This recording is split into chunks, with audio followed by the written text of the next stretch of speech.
Hello everyone, this is Professor Reha here with a mic that is way too low, there we go, with the Grim Dawn walkthrough. Now in this particular episode, I will be waltzing through and cleansing the, well, I suppose I can do this really quick as well, do a couple of side quests, where we just deal with these people really quick. This isn't really all that hard, if you're just paying enough attention.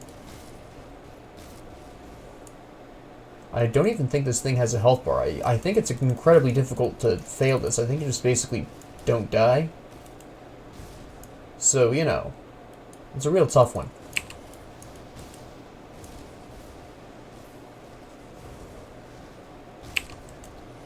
What do you mean I can't do that? It was clearly off cooldown at that point.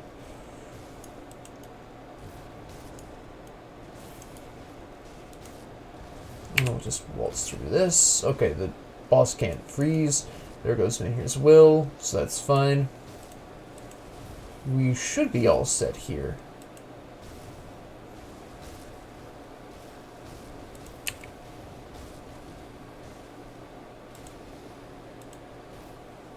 Come on. There you go.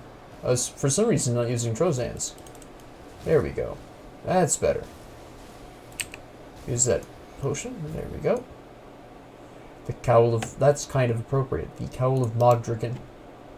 Nice helmet, nice helmet. Another empowered Windborn Greaves. This would be amazing if I was anything involving an Inquisitor. That's actually a really strong build. I'm going to save that up. That's pretty nice. Okay, yeah. Thanks for the ring for, I'll just go ahead and waltz through these. Da, da, da, da, da.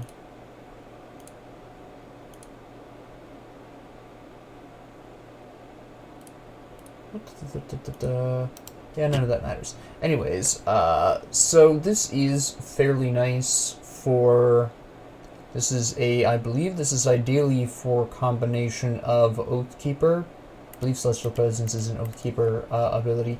But anyways, ultimately that doesn't make a huge difference to me. I'm going to store these, and then we're going to go and restore the Shrine of Mogdrogan. Because we can. And also, the actual process can take a little bit of time depending on how lucky you are and where it's at. All the rifts that you need to go through are located. Just throw it all in there, what the heck.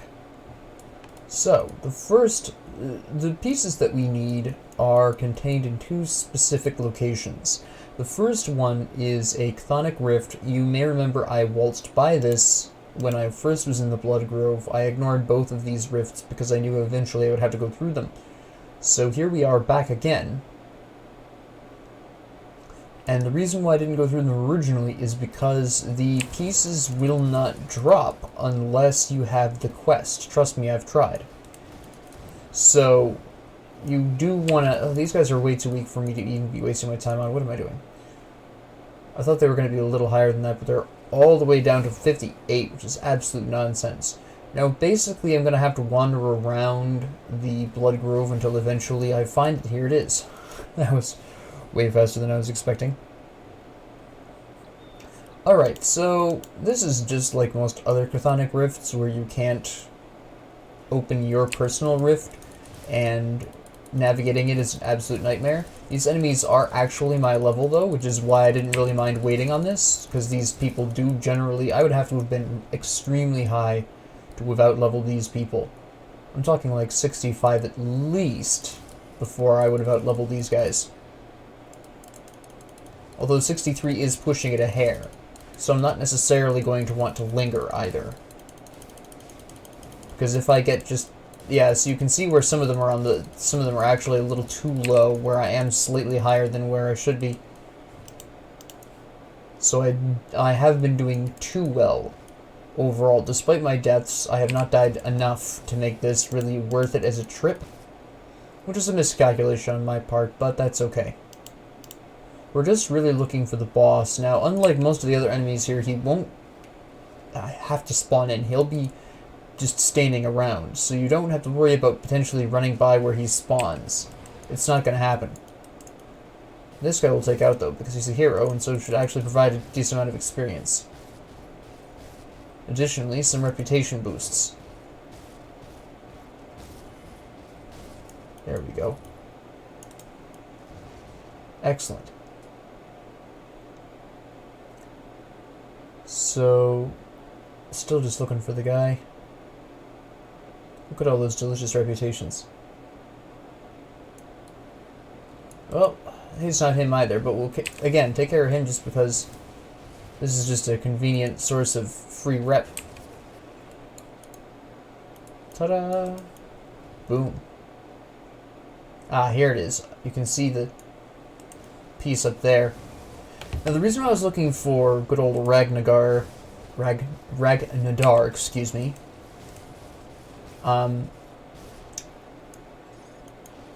is because the piece always drops near him, or it spawns near him. So, that's really what we're talking about here. It's going to be right there. It always spawns near where he does.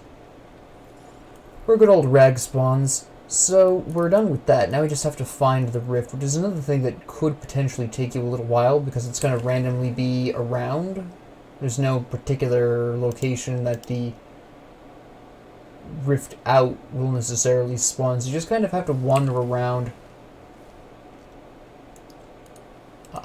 See if you can find it efficiently. Now I can breeze through this because, again, I am overleveled for this area, which is my fault. I didn't need to be, and I didn't mean to be. I should have actually technically done this slightly earlier, but then I would have just been level 62, probably. I probably wouldn't have been able to get at this beforehand, because it's based on your reputation with the Rovers, and I only recently got to Honored with them. I think I only got one level up between the time I first hit Honored with them and the time I noticed that I was Honored with them. So, we've got that going on. But that's just a mild oversight on my part. It's not really that big of a deal overall. What's particularly problematic is, unlike the Stone of Mogdrogan, there is no indication of where the Chthonic Rift is. There's not going to be, here it is, any star on the map or anything like that. You can see where it's just here. It doesn't show up on the minimap at all, which is kind of a mild inconvenience. But it's just a mild inconvenience. It's not that bad or anything like that. Now we can go to the famed Plains of Strife. This is, by the way, the Mogdrogan Shrine. It counts as a regular shrine. You do get a devotion point from this quest just by restoring the shrine. You can also unlock the ability to fight the Avatar of Mogdrogan as a sort of bonus boss, and as a bonus boss, he is exactly as difficult as you would think he would be. Are you even near not worth fighting? Never mind. If the level, by the way, first off, you should really have the levels of your enemies turned on. You should really be able to see these levels. But if the level is blue, like these guys, they're not going to give you any experience. If they're green, they'll give you the average amount. If it's yellow or orange, they'll give you a bonus. If it's red, they'll give you quite a sizable bonus. These guys are just in the way. See, these guys are actually worth fighting, because you can see that it's a kind of yellowy green. Interesting. The fact that it's poisoned, though, is the only reason I'm not really going to be looking to equip that. I am going to kill these guys because they are appropriately leveled. You can see where while they are right on the verge there, that's a very close call. Ultimately, they are worth fighting. A lot of mutant bludgeons. A lot of them that do nothing that I need them to do, which is unfortunate, but what can I do about it? Actually, I need that vital essence, don't I? Alright, so usually it spawns over in the kind of second half of this, so we're just going to make that assumption. A searing mutant bludgeon. Why can't you just give me an elemental mutant bludgeon, you know? Come on.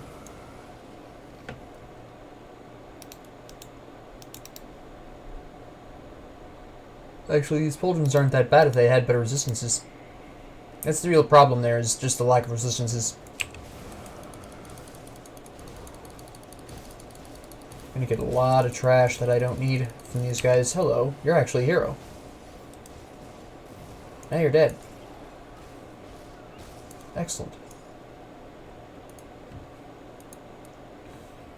So at this point, we're just going to be wandering around looking for the Chthonic Rift. For me, personally, it usually spawns on this right-hand side, so this should be fine. Hello, that's quite awesome.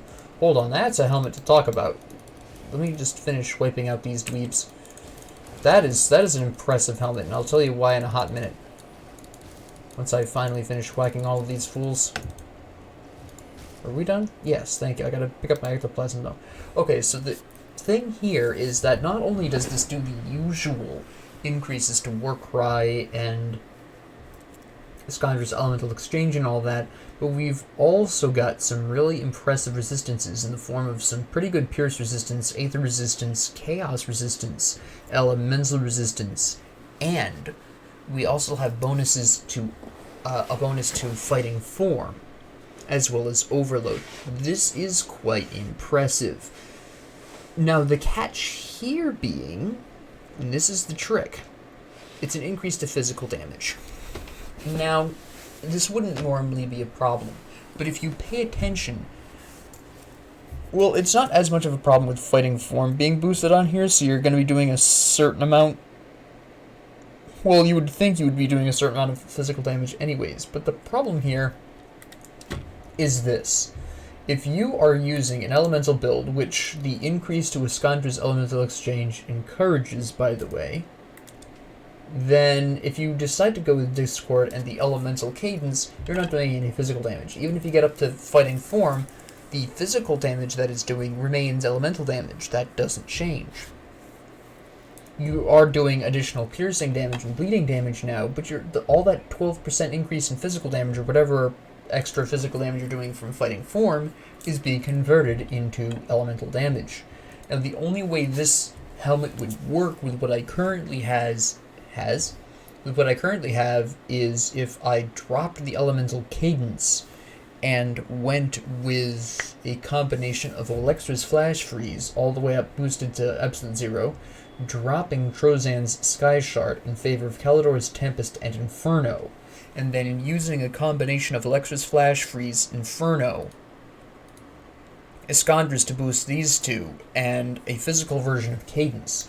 The problem with this particular concept is that, understandably... Oh, you're on my side. The problem with this concept is that this spreads out my damage to 3 broad categories, let alone the very small amounts of bleeding and piercing that Fighting Form would be doing, which I am not boosting in any way, shape, or form. Here's the Rift. So, ultimately, it's not a helmet I'll want to equip, because even though on the surface it looks very powerful, it's really not. It's not nearly as strong as it would seem to be. The real benefit of the classic Flesh Warped casks, the ones that I've really been dealing with up until now, the benefit of those has been that Warcry doesn't do physical damage, and so doesn't need you to be boosting physical damage to remain a relevant soldier skill even in a Arcanist focused build, because it does just percentage of health. So at absolutely no point is any amount of damage boost required for Warcry to remain efficient. It's just going to shout off a third of your opponent's health every time. Barring, of course, Life Leech Resistance or whatever the equivalent of that is. So, that's really the problem with the Flesh Warped Cat, with that specific Flesh Warped Cast, because it's now trying to force you into this weird, overall slightly less efficient elemental physical build and taking away a large portion of the elemental damage available to the combination, which is an elementally altered cadence. So, yes, I will not be equipping that Flesh Warped Cask, nor will I be increasing it. If it increased, say, elemental damage instead, see, this is a slightly better example. This boosts chaos damage. If that previous helmet had, instead of increasing physical damage, instead increased Aether damage, or possibly elemental damage, we'd be having a completely different conversation about this right now. But as it stands, it's just generally not worth it. I'm trying to figure out which Rift is actually faster. I think possibly the other one. I think the Esterkaran Valley one's a little bit closer. Yeah, it is. Because the actual shrine is right here, so it's a much quicker journey. I'm going to go check and see. I'm going to go wipe that totem out. These guys are not worth my time. Holy cow, these guys are weak sauce.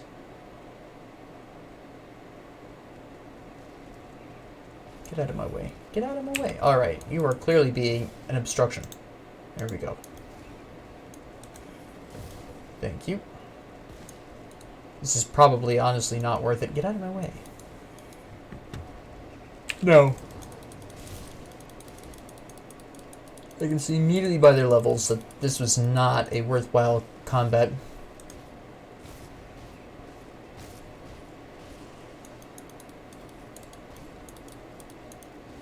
I'm surprised I got any rep bonuses at all from this. Got a weak sauce dagger.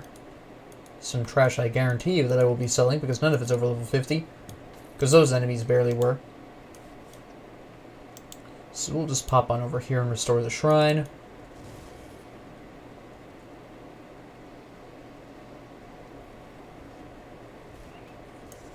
Yeah, you guys are so bad right now though, so it's kind of like whatever.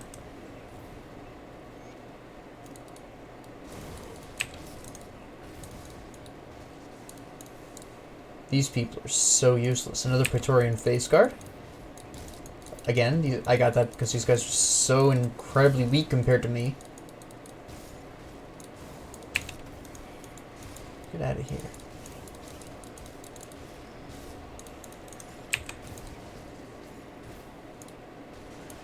Man. Come on, activate minions at once. No? That's a shame. The good old Vortex Stone.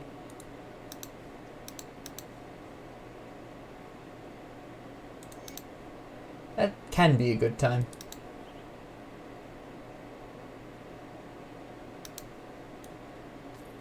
The rest of the stuff I'm not even sure is worth selling.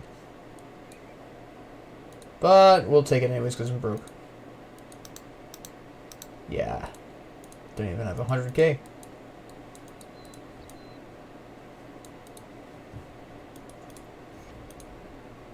Let me see. I'm going to fight him just so you can actually kind of see. I'm a little over-leveled anyways, so this is fine. Misguided the attack.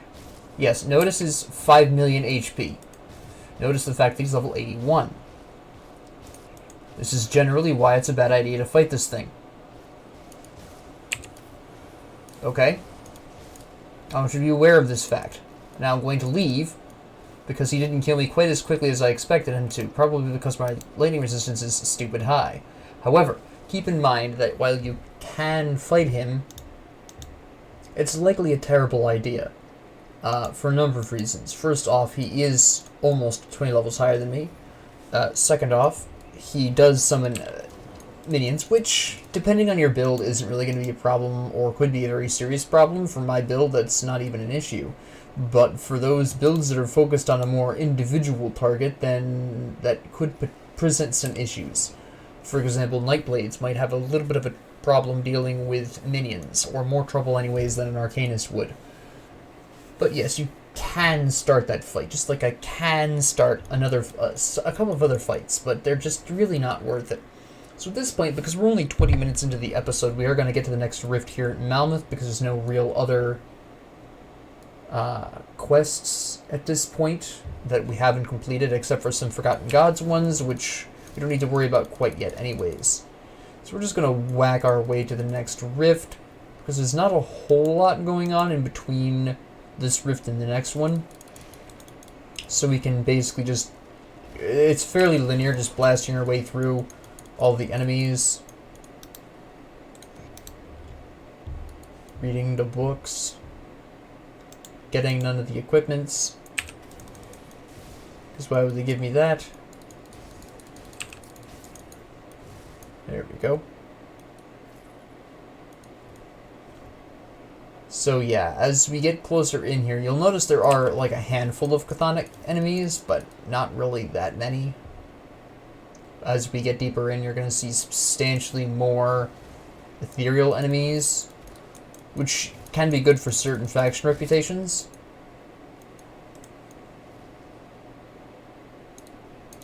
So, we expect a lot of aether damage in the future. But these guys are generally too weak to, by this point anyways, to really present a serious threat to you regardless.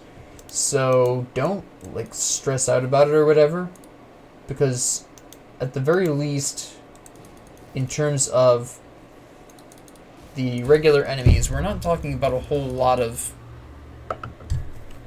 chaos and vitality damage or whatever. And like I said, the ethereals can help with certain factions, particularly since a certain amount of aether vanguards, I believe, also can be present. If only I could remember what an ethereal vanguard technically consisted of. I think it's the giants, but I'm not 100% sure. I can't quite remember off the top of my head.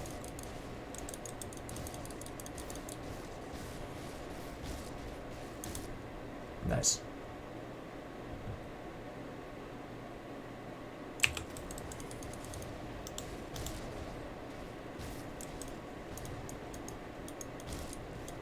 Get out of here. Get out of here, punk. There we go. I want to know who went through the trouble of blockading this up, despite the fact that the... Well, they could have broken the bridge on the other side, though.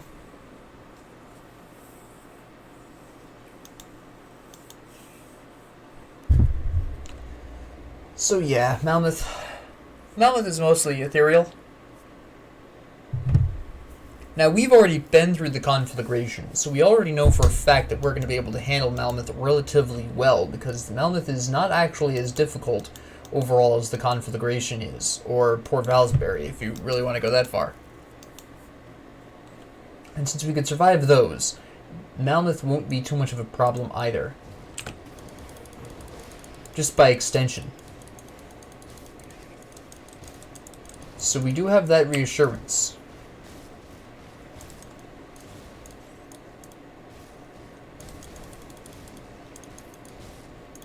So, at this particular junction, we're just making our way downtown. Walking fast. Getting absolutely attacked by 5 million different chthonic dudes. All 5 of them.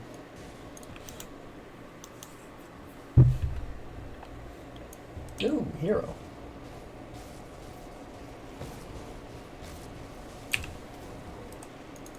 Here we go. All you guys back there. Hey, Imperion's Mercy.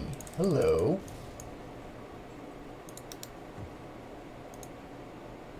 Alright. Now notice right away that this is lightning damage. So, ultimately we're not going to be equipping that, obviously. That's an interesting shield. Block chance is too low. Or block recovery is too low. Or should I say too high?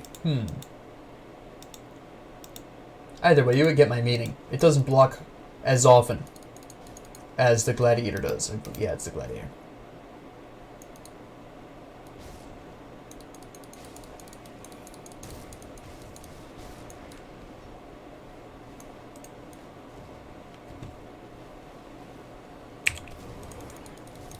So, oh hello, another hero. Nice. Not for long. There we go.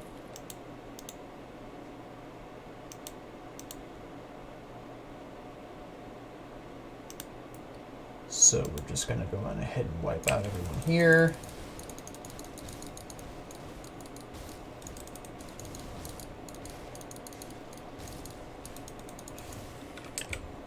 Now, did I remember to buy? Yes, okay. I was just trying to remember if I bought a writ for the rovers. I had. Very important if you're going to be increasing the faction reputation with them as much as possible. They're one of the more difficult factions to get reputation with. Just because you almost, again, basically have to do bounties in order to do so. So, since bounties can theoretically be problematic, mostly for time constraint reasons, yours or mine, we'll avoid them.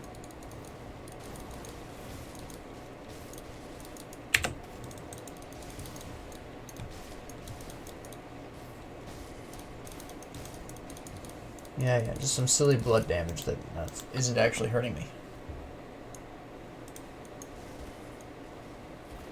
Goodbye.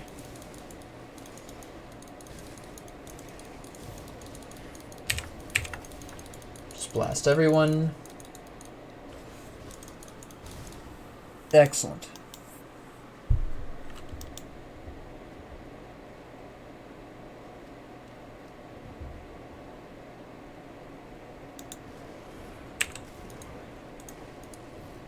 I mean, at this particular juncture, this should all be fairly easy for all of us involved here. I'm not even sure he's going to get to Menhir's will. Oh, yeah, he will. No, he won't. Never mind. Good old Bloodhound Greaves, nice. A lot of this stuff is, again, going to be pretty useless. Cleaver Scorching. Although that is a Monster Infrequent drop, so we will be keeping that. From a Monster Infrequent drop from a boss, which is pretty nice. Nice.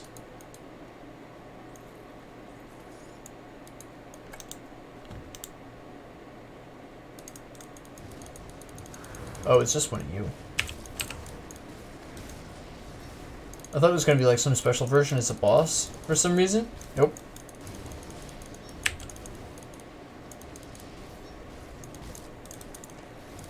Oh yeah. Yeah.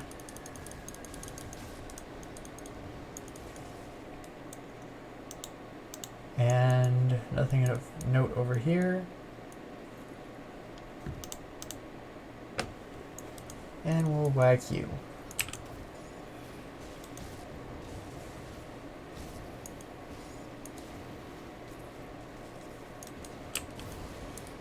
And blam.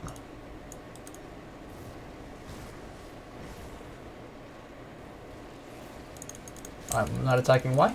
There we go.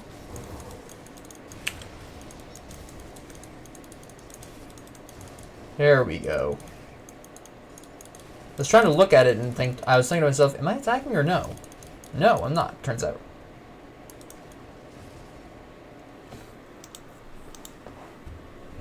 So, we'll just keep on moving.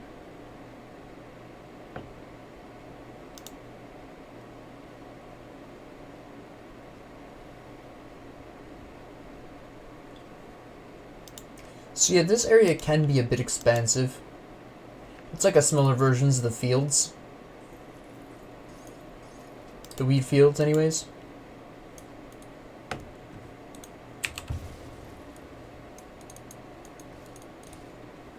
I don't know the exact dimensions of the location, though. I just know it's smaller than the desert is. Where am I? Why was I stuck on that? Put him up there. We'll go ahead and activate the totem before I fight these guys so I can get them all at the same time. There we go. Look at that. One big happy family. You'll have to see it.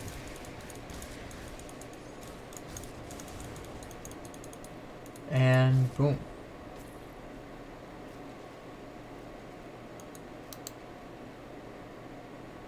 Huh. Oop. Yeah, the only reason, well, vitality and chaos damage obviously would be the main reason why we wouldn't necessarily want that. The Eastern robes are doing me more good. Gun. Poison and acid.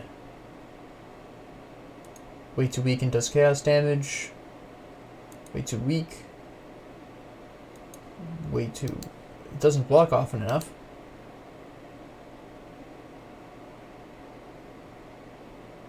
Huh. Pure casting for Shaman. Got it. Two-handed range, don't care. With pants that offers fire resistance, but not as many actual defensive resistances, which I kind of do want. Not right now, obviously. I'm overcapped on a lot of them, but the closer we get to the end of the Forgotten God DLC, the more I'll have to think about overcapping certain of my resistances, so that way they don't drop below 80 while I'm in Elite, or something absolutely will ruin my character's day.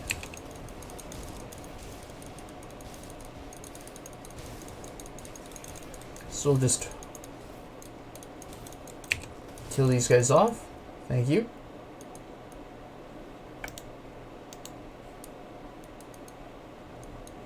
And grab this up.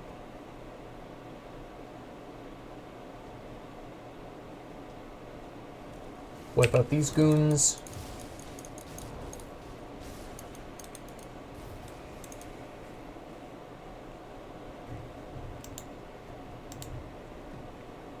And we shall see what else we have to kill. I'm just going to leave the map up until I see enemies like this.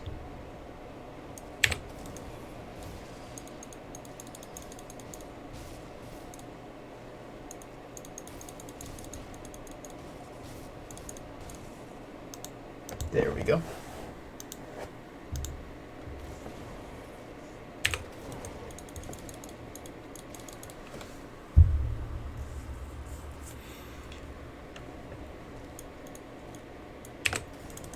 Now you may be thinking to yourself, boy, that's a lot of chthonic enemies you've fought so far, but keep in mind that you've fought all of these guys before, and not all of them do, well, actually very few of them do effective chaos damage.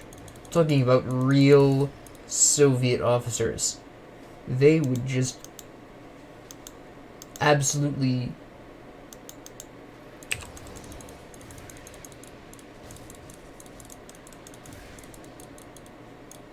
I've lost my train of thought.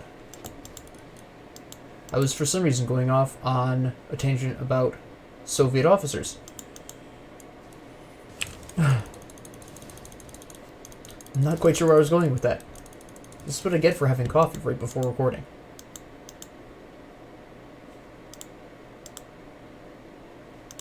So, with that tangent being interrupted by myself, at this particular junction, yeah, more of these guys. Wipe out this crew here, get rid of the ethereal obelisk. Generally speaking, if you can, this is basically the warm-up version of the Ancient Grove. Basically, it probably would be smarter if I went through the ethereal grove first, because that's just it happened first, so I'm going to mentally want to chronologically finish that first. That's just how my brain works. If you don't have this weird desire to finish things in as close proper order as you encounter them as I do, I have that problem, then come here first, come to Mourndale first, fight your way through Mourndale. If you don't have a problem with Mourndale, you can probably get through the Ancient Grove really effectively, because the basic underlying concept of Mourndale is this conflict between the Ethereals and the Chthonics. Okay? The Ancient Grove has these kinds of enemies scaled up a little in level. That's it. So if you can get through Mourndale and not have a problem, you will have only small problems with the Ancient Grove. Notice I'm breezing through this area, despite having issues with the Ancient Grove earlier. This is because once I was able to get through the Ancient Grove, this area became much less of a severe threat, if any threat at all, because the Ancient Grove is simply a more difficult version of Mourndale, basically. So if you want to know, am I ready for the Ancient Grove, come here first and whack your way through this location. That will give you a substantially better idea of your level of preparation for the Ancient Grove, if you want it. Why my voice cracked there, I'll never know, but if you wanted to, that would be how I would go about that. Okay, this is a fairly interesting pair of shoulders. We do need to talk about this pair of shoulders for a couple of reasons, once I find them. There they go. Now, the reason why we need to talk about this pair of shoulders is because this actually could theoretically work with the very same helmet I was talking about earlier. Now, the reason why is because this does actually boost physical, internal trauma, and elemental damage all together. What does this mean? This means that I could actually pull off the Kalidor's Tempest, Discondra's Elemental Exchange, Fighting Form, etc. I could I could pull all of that off effectively. Now, the reason why I'm not actually going to is because of a couple of specific reasons. First, I do need my pierce resistance at this particular point in time. So, I'm not going to want to change my shoulders out quite yet for that. However, the Empowered Dust Brawler's shoulder guards are really good. The Mirror of Ariocte's boost is really nice. The Field Command boost I could potentially put to use in the future, but at this particular junction, probably not the best idea. If this was a multiplayer session, if I was playing this character with other people, I would probably equip the dust. I would probably go for the physical elemental combination for a couple of reasons. First off, if I were playing multiplayer, this Iskandra's Elemental Exchange provides this increased elemental damage to everyone in an area. Field Command provides its bonus to everyone within the exact same area. With the Empowered Dust Brawlers shoulder guards. Sorry, Dust Brawlers just sounded really weird in my mouth to me. I wasn't sure if that was correct, but it is.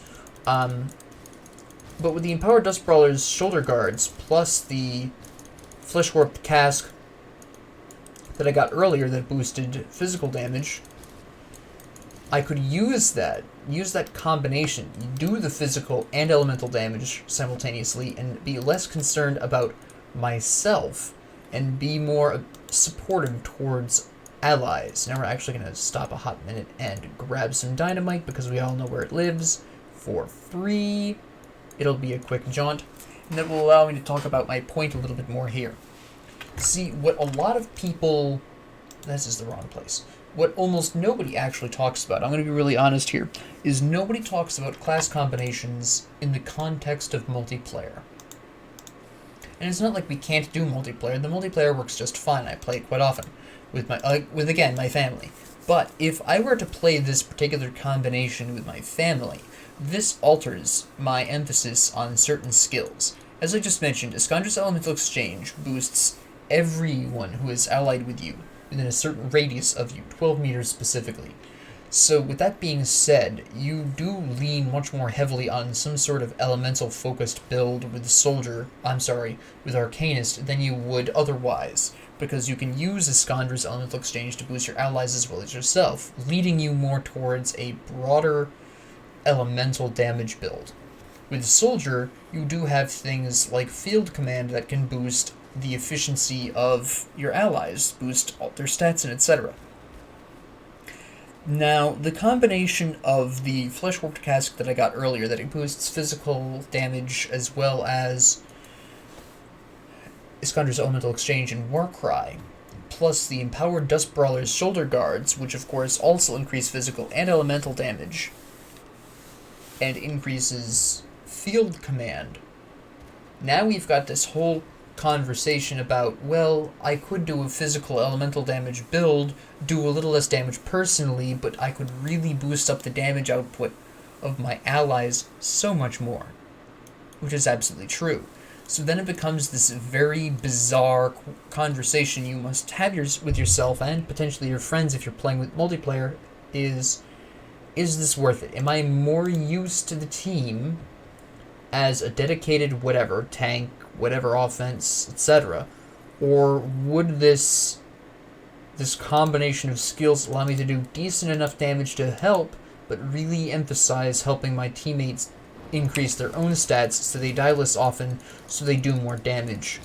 And that becomes an entirely separate conversation that most people wouldn't necessarily have. But you do need to have a conversation with your teammates, with whoever you're playing with, and say, hey, I could do these things, is it worth it? For example, if your allies are not using elemental damage or are not using enough elemental damage, it may not be worth it to go into this, because your Iskandra's Elemental Exchange will not be boosting enough damage types. But say your allies are heavily specializing in elemental damage, slap on good old Iskandra's Elemental Exchange and your whole party gets benefits. So it really depends upon the composition of your party. It depends on what your teammates really are looking to do. It depends on how often they actually die without you being there, with you being there, etc. There's an entire system there that needs to be thought about, that requires consideration. And it is mostly going to be a matter of, first off, is this a multiplayer character for you? And second off, what are your teammates doing? Even if your teammates have access to elemental damage, that doesn't necessarily mean they're going to use that elemental damage. Yes, I'm aware of the fact that Iskandr's Elemental Exchange provides a certain amount of elemental damage by itself without actually having to need to boost it. But it's not really a big enough number. You'll notice specifically that even at level 17, it's only 500 elemental damage. And I say only simply because the stage of the game that I'm talking about in late game as well. It's not a whole lot of damage. You saw Mogdrogan at level 80 having 3 million HP. So, you know, there are some really high up there numbers that you can at least perceive. So 500 isn't a whole lot if you think about things in the grand scheme of combat in this game. So overall, that is something that you have to decide for yourself and something you have to decide for your team. And that depends, again, finally, on what your team is, in fact, building, what your team is looking to do. If they're not looking to do elemental damage, or they're not looking to do enough elemental damage to justify field command, then unless you want it for yourself for some reason, which would be fine, don't use it, you know? It's very... You don't have to. It's just an extra facet of the Soldier Arcanist combination that you can use, potentially, should you choose to. Now, pretty soon we'll be coming up upon the entrance of Malmuth.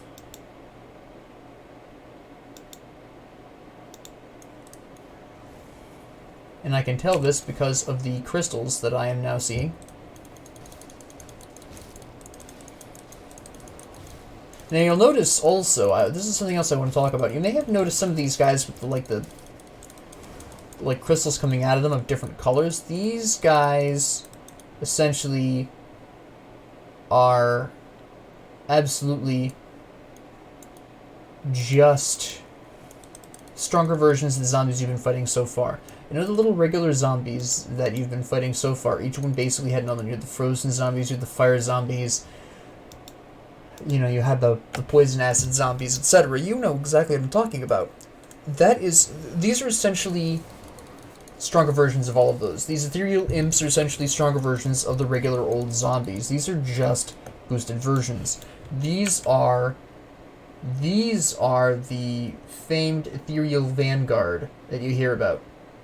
That is what these guys are. These kind of extra boosted versions of ethereals you've been fighting up until now this whole time.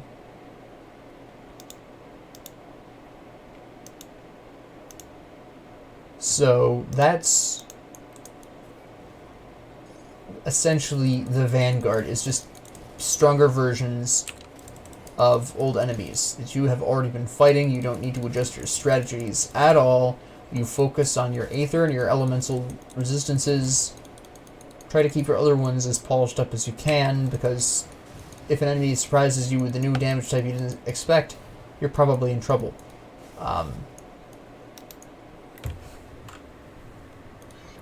And now, here we go, starting on elemental balance. Now, the really big thing, and this might make Shattered Star worth it, possibly down the road, is the boost in critical damage. That's a good time.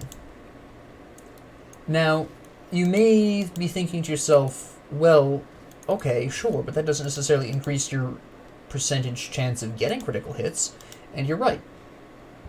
But Inner Focus does. You see, offensive ability is what decides your probability of criticals. So the higher your offensive ability, the more criticals you're going to get. And if you have Inner Focus, then you're going to be getting substantially more criticals, especially at this stage in the game. Notice my offensive ability is over 2k. So I've got some pretty nice options of critical hits, and I think you can actually find that somewhere here. Somewhere you can find your critical hit. Critical damage.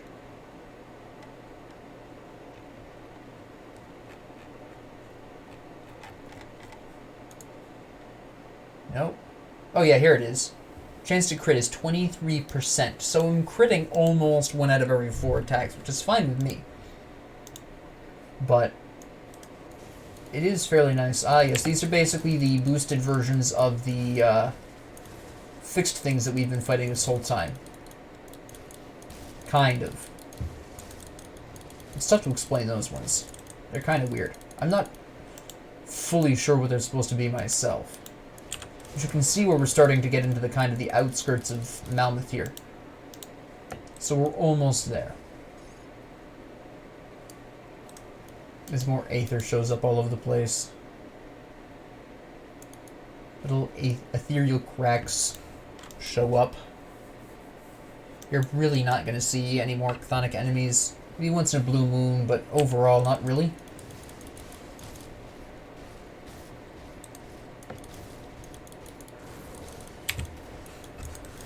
Just gotta blast your way through, make sure aether resistance is high. Mind Menier's will is activated.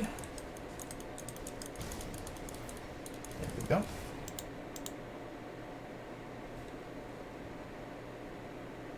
Just keep on trucking. Nothing. I thought maybe there'd be a pile of bones I could kick over there, but no.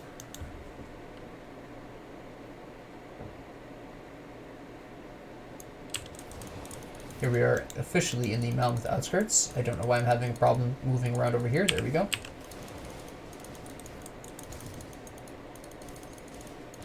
I like how they kind of sound like Godzilla when they die.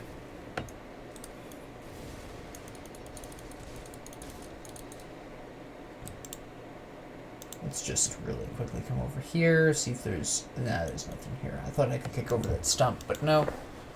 You can't.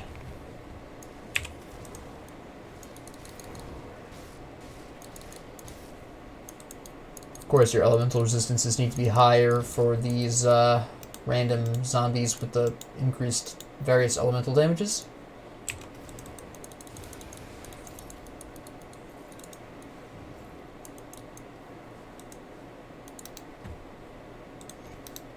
Read all the literature.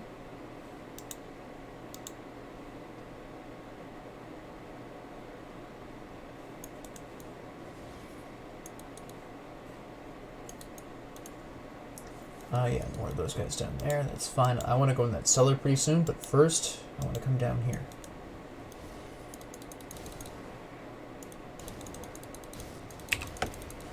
Oh, he's really zipping along there.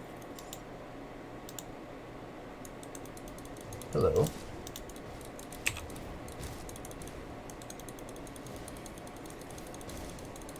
Come on, get out of here. There you go.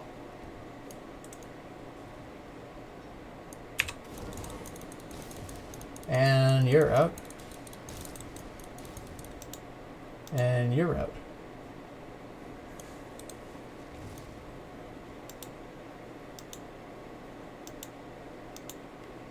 Nope. You're not going to let me in there. Okay. Gonna have to go back the old-fashioned way. There we go. Need all the other crystals I can get. I'm still running a little low for my other character using up so many.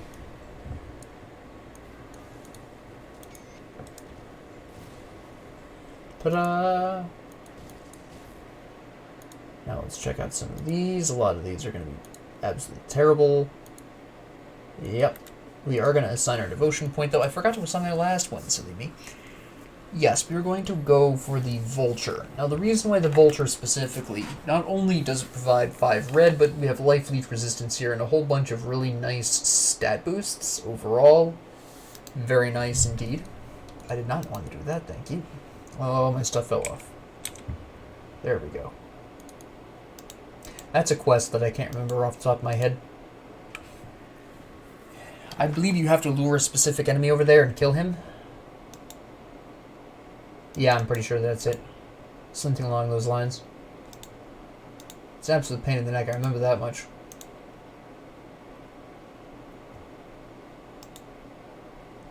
But I think you can only do that at Ultimate, so it's not something we need to concern ourselves with at this particular juncture.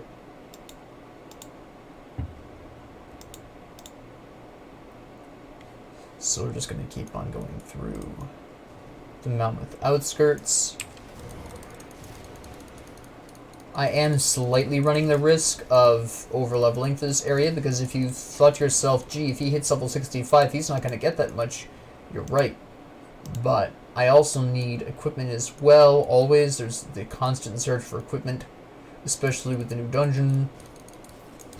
So, well, I say new dungeon, but it's really just the revamped Shattered Realm. So it's not really new, just revitalized. That's for the late game. Hello. Interesting. Okay, really? Alright, fine. We're going to come out here for a little bit of a clearer view. We're going to pop right down to Devil's Crossing, where we're going to sell most of this stuff. We're going to take a look at the Storm Shepherd. The primary reason I won't necessarily be equipping this is because even though it has nice vitality and chaos resistance, this provides me with aether and poison resistance I really need. It does do some really nice lightning damage. But that attack speed, though. Yeah, I think this might be... No, I need the aether resistance too much at this time. So we're going to sell this. We're even going to sell that Flesh Warped Cask, because like I said, it's kind of a trap. None of these are worth it. Keep these. Come on, there you go.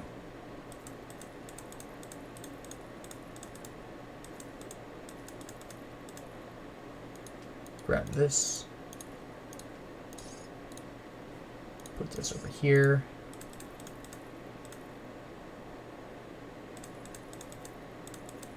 Now I know what you're thinking. Didn't he have a Monster Infrequent?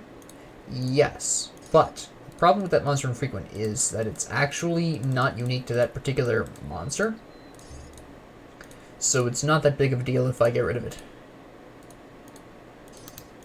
Then we'll store the rest of this stuff, so that way it doesn't clog up my inventory in future.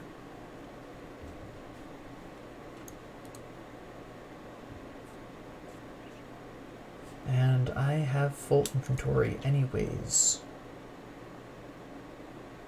Alright.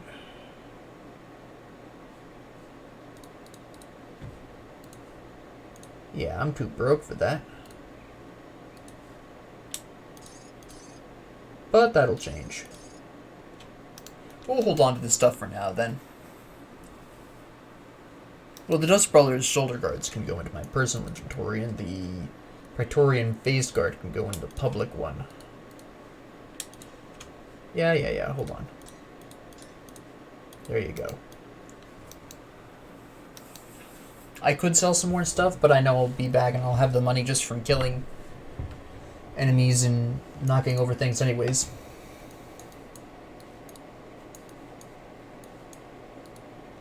You can see how close we are to the rift. We're almost there. Takes a little bit of time to get through here just because of all of the... Not necessarily the size of the area, although the Mourndale is a little large.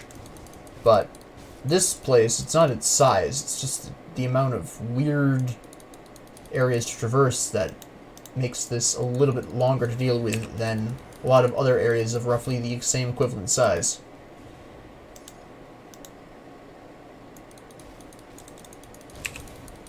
I forgot you can't freeze these guys. Silly me. But you can zap them.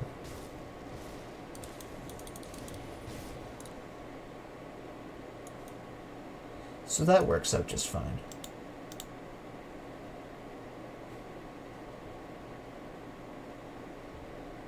Just making sure there wasn't anything useful there.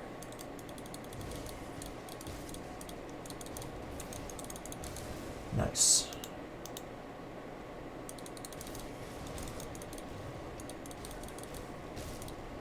Whack you. Whack you, whack you. Boom.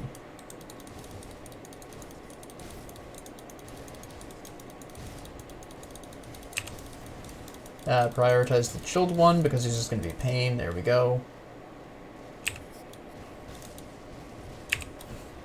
Just take care of the sentinel. Ta-da! Now, if your Aether resistance happens to be abnormally low, the sentinel is probably going to hit you like a steam train. But otherwise, you should be fine. They're not that difficult. I need this vital essence, I need this chest. And this body. Ah, yeah. Now we're going to go in the cellar. You were not here before. And yes, this does connect with the other cellar, if I'm remembering correctly. Yeah. Basically, all Malmoth is a glorified, larger version of... Where was that? What was that place called?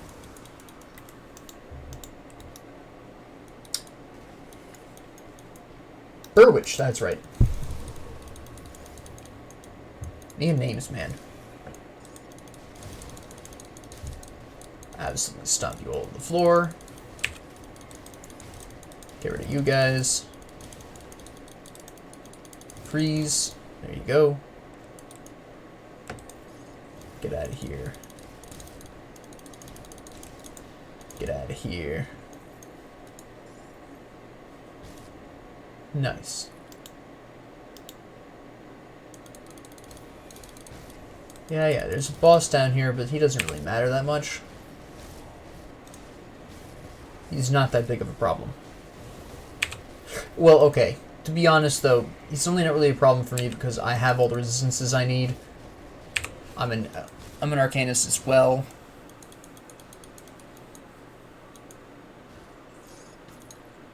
That's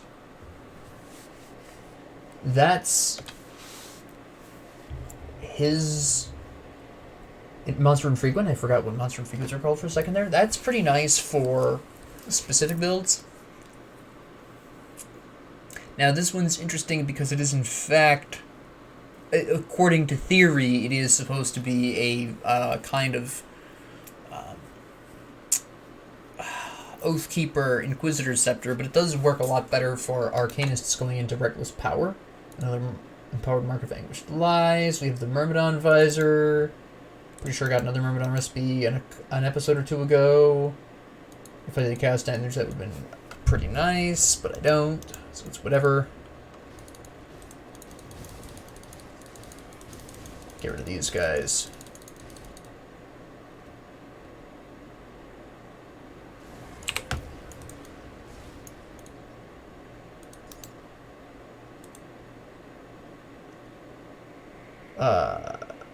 That's...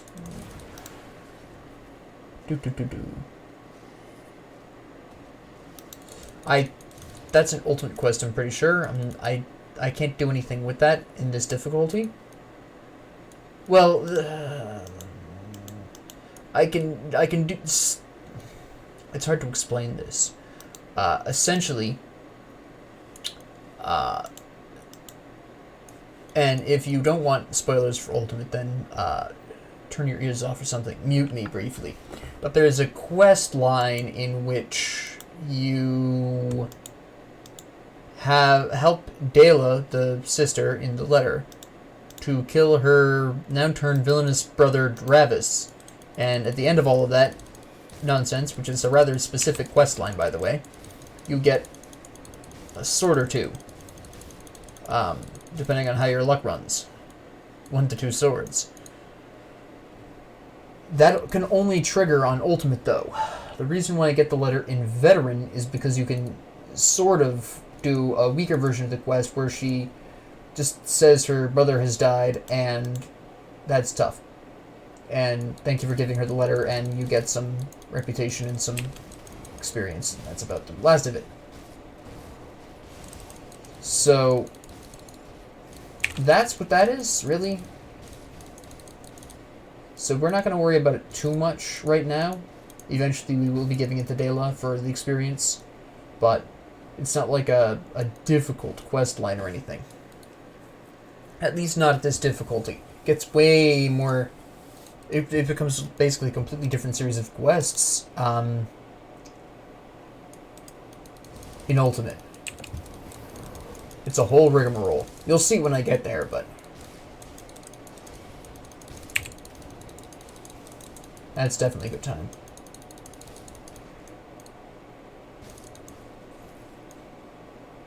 So...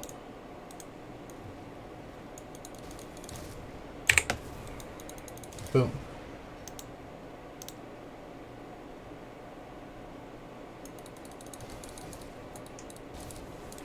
Get rid of these guys.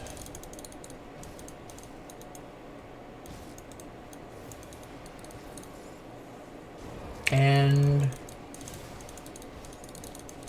trash all of these idiots. It's not linked to the other door, I don't think.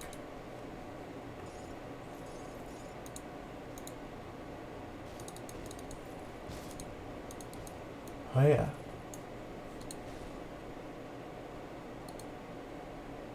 Interesting.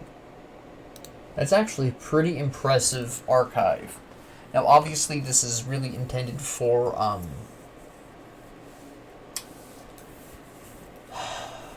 combination occultist necromancer, but the fact that it's the Houndmasters is where the extra points to summon Hellhound come from. That's why it's +4. Normally it's +2, if I'm remembering correctly. So it's an unusually good version of that. So that's something I am going to put aside and keep for a future pet-focused necromancer occultist build that I'll eventually be playing, I am sure. It does connect. Yeah, I was right. The geography's weird, though. That always surprises me for some reason. The fact that the geography is all warped and everything. It shouldn't, but here we are. So...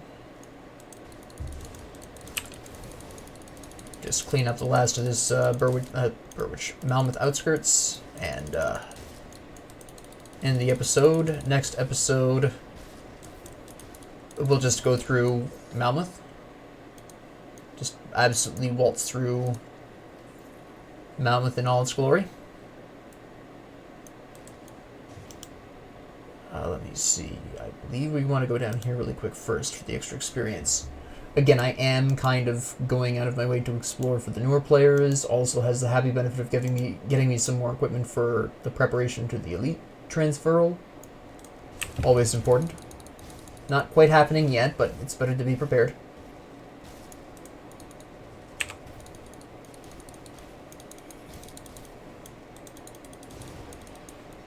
Alright. There we go.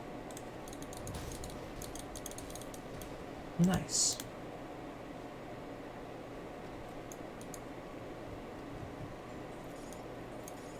Well, that was an unimpressive haul, but it'll get me the money. Yeah, I now have the cash I need to buy the other bag and actually store all my crap, which is nice. But boom. Yes, I could have cadenced in, but where's the fun in that?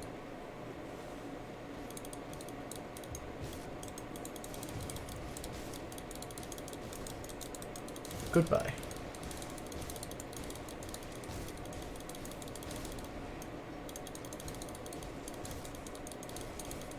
There we go. Grab this chest up here. Okay. Nope. That's a dead end. So. Get down from here. There we go.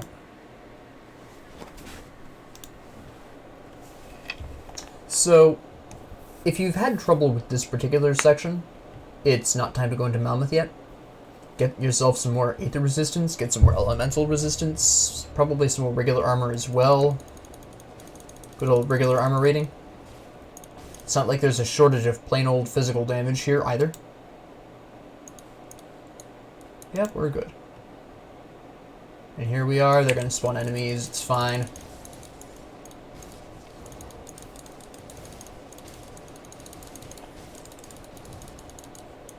Unfortunately, they had the stupidity to just all kind of crop up nearby. This is exactly how... This is basically just bigger Burwitch. Burwitch on steroids. That's all. Hello. Now, this is fairly nice. There's a couple of reasons this is fairly nice.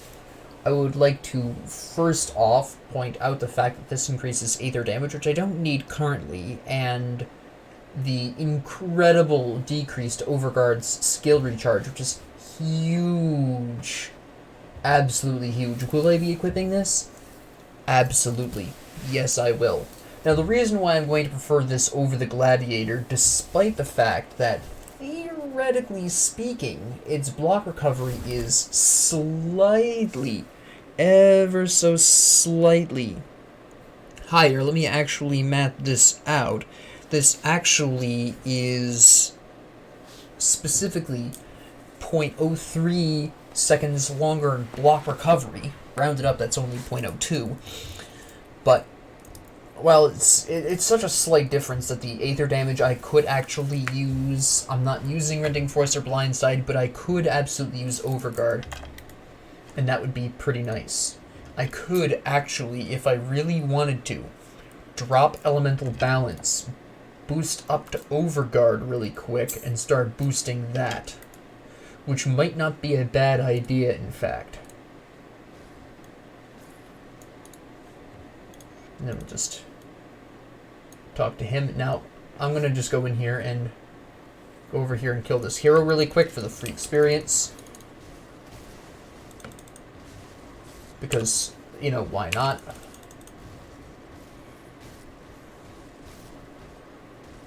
Now, Malmoth is pretty large, so I'm not going to guarantee necessarily that I'm going to be able to get through the whole thing next episode, but I'm definitely going to make an attempt at it.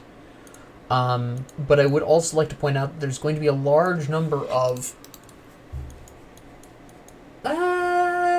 it's still a pretty big area. Well, it's not so... I'm going to describe it as a medium-sized area with a lot of mazy-like things. There's a lot of different places you can, you know, shift around, and there's a lot of stairs and narrow places and stuff like that just generally make progress slow, even if the area isn't as large as some other ones in the game. So that's the overall issue here, rather than specifically that it's incredibly difficult. You know, it's huge. Nah, it's more like it's just a big maze. It's just a problematic giant maze. Oh no. That's the real issue with Malmoth.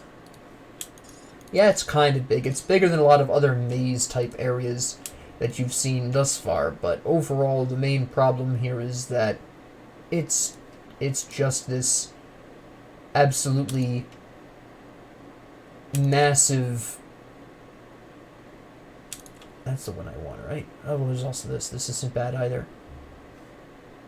It's just a combination of its almost large size and its maze-like qualities that make it somewhat problematic in terms of traversal. I should... Oops, hold on, I didn't want to sell that shield. I should be able to get through Mammoth, but I'm not necessarily guaranteed to do so. Oh yeah, I forgot you're dead. I am going to, in light of this shield, I am going to switch my points over really quick. Because I do intend on equipping that shield. It is a really good shield. For all intents and purposes. Combine that with stone form, and we're going to have an absolutely fantastic time nullifying pretty much everything that comes our way. And healing stupid amounts of HP. So, definitely worth. So we're just going to take these points out really quick. I don't have the bits for that. Fair enough. But that's not the absolute biggest deal, because again, I will be acquiring quite a sizable amount of money as I go through, and I can't even equip the shield right now anyways, so it's not that big of a problem. I will be equipping the shield when I'm level 70. so I'm not that concerned. So, ultimately, we're fine. I may mildly switch up my... maybe not. It'll be interesting. It'll be interesting. But overall, that will be it for this episode. Thank you all very much for joining me. And if you have any comments, questions, concerns, ideas, suggestions, I'm not sure if I said that already, please leave them down in the comments below. And stay away from hardcore Soviet officers. And have a great 24 hours.